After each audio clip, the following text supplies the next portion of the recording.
আসসালামু আলাইকুম। আশা করছি সবাই ভালো আছেন। আলহামদুলিল্লাহ আমরা বেশ ভালো আছি। নতুন আরও একটি ভিডিও নিয়ে আসলাম। আশা করছি শেষ পর্যন্ত দেখবেন, ভালো লাগবে।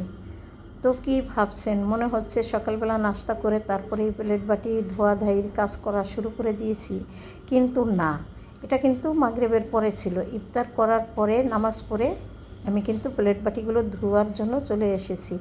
আর ভাবলাম এখান থেকে ভিডিওটি শুরু করি, আপনাদের সাথে একটু শেয়ার করতে পারবো। তো সেইভাবেই কিন্তু আমি অল্প একটু ভিডিও করে রেখেছিলাম। আর আজকে হলো সারা দিন অনেক কাজ করেছি, কিন্তু আপনাদের সাথে কিছুই শেয়ার করতে পারিনি। আপনারা তো জানেন রোজার আগে যেভাবে রোজার প্রস্তুতি নিতে হয়, কাজকর্ম সেরে একবারে গুছগাছ করে, আবার কিন্তু ঈদের আগে একটা ওইভাবে গুছগাছ বা ধোয়া মোছা বা যাই বলেন না কেন, সমস্ত সব কাজ কিন্তু আবার নতুন করে করতে হয়। রান্নাঘর ক্লিন করা বা বড় ঘর উপর নিচ, খাটের সোফা, খাট সোফা, সুপার ফোমের কাভার, মানে যাবতীয় সব এই ধরনের কাজগুলো কিন্তু আবার আমরা ঈদের আগে করে নিই। আর ফ্যান হইতে শুরু করে ফ্রিজ, আবার মানে যাবতীয় কাজ। তবে সেই রকম অনেক কাজ আমি আজকে সারা দিন করেছি, কিছু আপনাদের সাথে শেয়ার করতে পারিনি। তারও একটা কারণ আছে, কেননা আমার ভিডিও ধরার মতো কিন্তু কেউ নেই। আমি একাই হাতে সমস্ত সব কিছু করি। আর সেই সাথে হলো ভিডিও ধরে কাজ করতে গেলে কিন্তু অনেকটা সময় লেগে যায়, আর কাজে অনেক পিছনে পড়ে যাই। আপনারা সবাই জানেন রোজার মাসে সবাই কিন্তু চায় একটু নামাজ কালামটা বেশি প্রাধান্য দিতে। তো সেই হিসাবে আমিও কিন্তু সেই কাজটাই করি।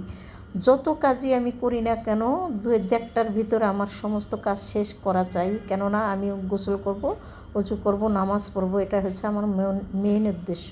আর যদি এইভাবে সব সময় আপনাদের সাথে ভিডিও ধরে কাজ করতে যাই, তাহলে কিন্তু আমার নামাজ কালাম একটু ঢিলামি হয়ে যায়। আর সেই কারণে আমি দিনের বেলা ওইভাবে ভিডিও করতে চাই না বা করিও না। যখন একটু সুযোগ সুবিধা পাই তখন একটু ভিডিও করে রাখি। যাই হোক, এখানে দেখতেই পাচ্ছেন অনেকগুলো কচু শাক ধুয়ে নিলাম। ওই দিন কিন্তু আমি নিজে বাজারে গিয়ে কচু শাকগুলো এনেছিলাম, আর সাথে এনেছিলাম কুচু চিংড়ি। সেই সাথে তো বড় চিংড়ি এনেছি, দেখেছেন। তো আজকে ভাবছি কচু শাক দিয়ে কুচু চিংড়িটা রান্না করব। এদিক থেকে আমি কিন্তু শাকগুলো ধুয়ে সেদ্ধ বসিয়ে দিয়েছি। এখানে আমি লবণ কিছুই দিইনি, শুধু কচু শাকটা সেদ্ধ করে নিব, তারপরে পানিগুলো ফেলে সেঁকে নেব। আর এই যে অফ ক্যামেরা থেকে আমি কিন্তু চিংড়ি মাছ কেটে আবার খুব সুন্দর করে বেটেও নিয়েছি, ঝুকা যাকে বলে, মানে মাছের লেজ মাথা। এই দিয়ে আমি হলো আজকে কচু শাক রান্না করব।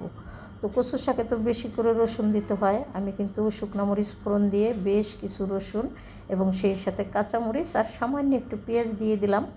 এখন আমি হলো ওই চিংড়ি মাছগুলো দিয়ে প্রথমে একটু একদম মানে যাকে বলে সেই মারা বা ভাজা রান্না করা এইটুক করে নিব। তারপরে কিন্তু আমি কচু শাকটা অ্যাড করে দিব। তবে আমি জানি যে রোজা রমজানের দিনে কচু শাক আসলে ওইভাবে খেতে হয় না, কেননা বিশেষ করে রাতের বেলা আমরা, কারণ ভোর রাতে যেহেতু আমরা দুধ খাই। আমি জানি না সঠিক, আপনারা জানলে হয়তো আমাকে জানাতে পারেন। কেননা আমি অনেকের মুখে শুনেছি যে কচু শাক বা কচু খাওয়ার পরে নাকি দুধ খাওয়াটা অত বেশি একটা ভালো না। যাই হোক, সত্য মিথ্যা আমি জানি না, আমি শুনেছি। তো সবাই যদি সঠিকটা জানেন আমাকে জানাতে পারেন। তারপরেও খেতে ইচ্ছা করছে, রান্না করে নিলাম। আর সেই সাথে হলো একটা ইলিশ মাছ বের করলাম, এটা হলো রাতের জন্য ভুনা করে রাখবো। তো কচু শাক ওদিক থেকে হতে থাক, আর এদিক থেকে আমি হলো মাছটা কেটে কুটে খুব সুন্দর করে লবণ হলুদ দিয়ে মাখিয়ে রাখবো। তার আগে কিন্তু আমি দুধ বের করে রেখেছিলাম, ভিজিয়ে রেখেছিলাম। তো দুধটা এখন কেটে তারপরে হলো জাল করে নিচ্ছি। তো এইভাবে করতে করতেই কিন্তু এশারের আজান দিয়ে দিবে। সেই সাথে কিন্তু নামাজ আছে অনেক, এশারের নামাজ আছে, সেই সাথে তারাবি আছে, তাহাজ্জুদ আছে, সমস্ত সব কিছুই পড়ব। ইচ্ছা আছে, আল্লাহ পাক যদি নামাজ পড়ার তৌফিক দান করে। তো সবাই দোয়া করবেন যেন নামাজ কালামটা খুব সুন্দরভাবে করতে পারি, অন্ততপক্ষে রোজার মাসে। তারপরে তো প্রত্যেক মাসে আল্লাহ রহমতে সকাল বিকাল দুপুর থেকে শুরু করে 5 ওয়াক্ত নামাজ তো আমরা মুসলমান যারা সবাই আদায় করি, আশা করছি। তো সেইভাবেই আর কি। তো এই তো মাছ কেটে কিন্তু নুন হলুদ মেখে ভেজে নিয়েছি, এখন হলো একটু ভুনা করে নিব। তো আপনাদের কাছ থেকে এখানেই বিদায় নিব। ছোট্ট একটু ভিডিওর মধ্যে অনেক কিছু বলা যায় না, অনেক কিছু বলার ছিল।